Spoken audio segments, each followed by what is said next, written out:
Hello my dear students, welcome to Clifford classes.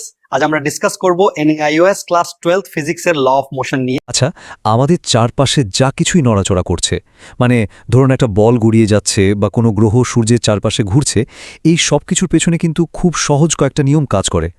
আজকের এই আলোচনাতে আমরা ঠিক সেই নিয়মগুলোকেই সহজ করে বুঝব। হ্যাঁ, আমি স্যার আইজ্যাক নিউটনের সেই বিখ্যাত গতিসূত্রগুলোর কথাই বলছি।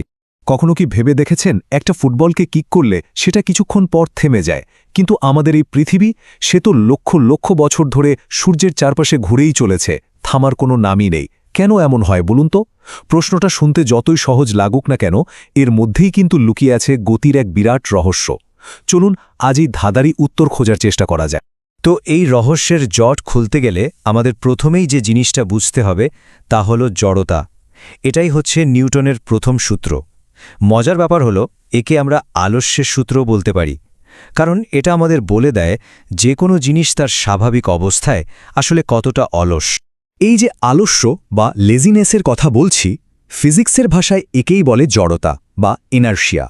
মানেটা একদম সহজ, কোনো জিনিস ঠিক যেমন আছে তেমনই থাকতে চায়, তার অবস্থার পরিবর্তন করতে একদমই পছন্দ করে না। যেটা স্থির হয়ে আছে সে চায় আমি স্থিরই থাকি, আর যেটা চলছে সে চায় আমি চলতেই থাকি। সোজা কথা, বদলাতে চায়। নিউটনের প্রথম সূত্রটা ঠিক এই কথাটাই বলে। এর আসল মানে হলো কোনো বস্তুকে যদি নাড়াতে হয় বা থামাতে হয়, তাহলে বাইরে থেকে একটা ধাক্কা বা টান, মানে একটা বল প্রয়োগ করতেই হবে, নিজে থেকে কিচ্ছু হবে না। বলতে পারেন এটাই যেন পুরো মহাবিশ্বের একটা ডিফল্ট সেটিং। তবে শুনুন, নিউটনেরও আগে কিন্তু গ্যালিলিও এই বিষয়টা নিয়ে একটা দারুণ চিন্তার পরীক্ষা বা থট এক্সপেরিমেন্ট করেছিলেন। উনি প্রথম বুঝতে পারেন আমাদের পৃথিবীতে যে সব কিছু একসময় থেমে যায় তার আসল কারণ হলো ঘর্ষণ বা ফ্রিকশন। উনি ভাবলেন, আচ্ছা, যদি এমন একটা জায়গা থাকতো যেখানে কোনো ঘর্ষণই নেই, তাহলে কি হতো? তাহলে একটা বস্তুকে একবার ঠেলে দিলেই সেটা আর কখনোই থামতো না, অনন্তকাল ধরে চলতেই থাকত। আচ্ছা, তাহলে আমরা তো বুঝলাম যে কোনো বস্তু নিজে থেকে তার অবস্থা বদলাতে চায় না, কিন্তু আমরা তো হরহামেশাই দেখি যে বস্তুর গতি বদলাচ্ছে। তাহলে সেটা কিভাবে হয়? এখানেই আসছে নিউটনের দ্বিতীয় সূত্র। এটাই হলো সেই ইঞ্জিন অফ চেঞ্জ বা পরিবর্তনের চালিকা শক্তি।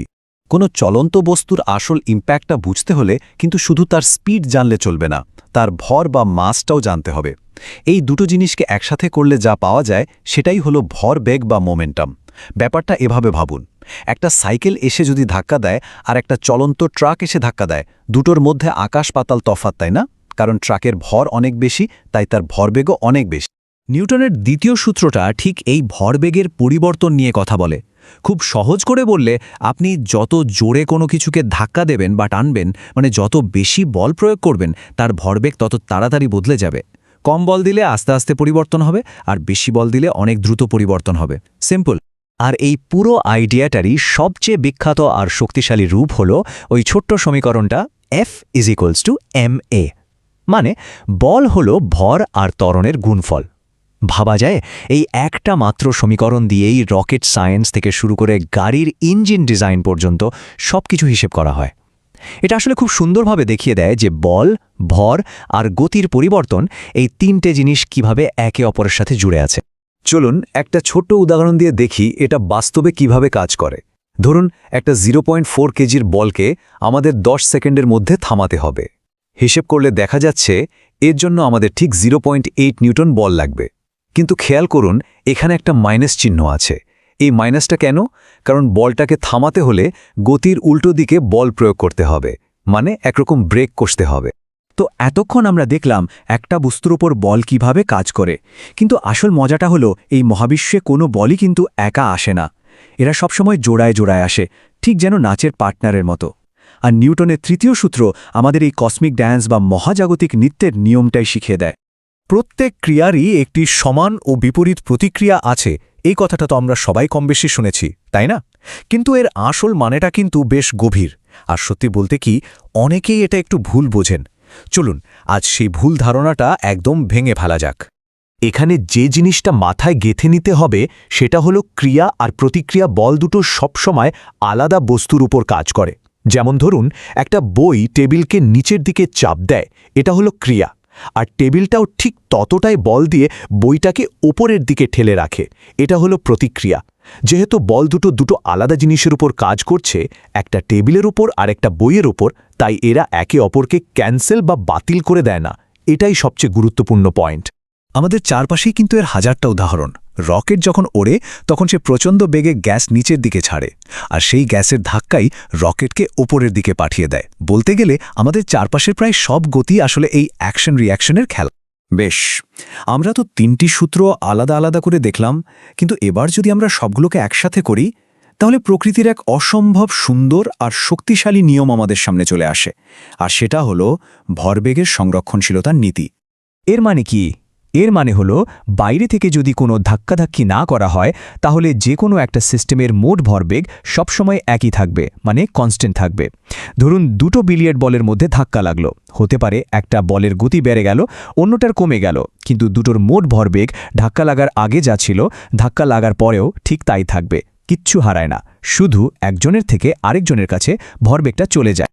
এই ভরবেগের সংরক্ষণশীলতার ব্যাপারটা বোঝার জন্য বন্দুকের রিকয়েল বা পেছনের ধাক্কার উদাহরণটা কিন্তু দারুণ।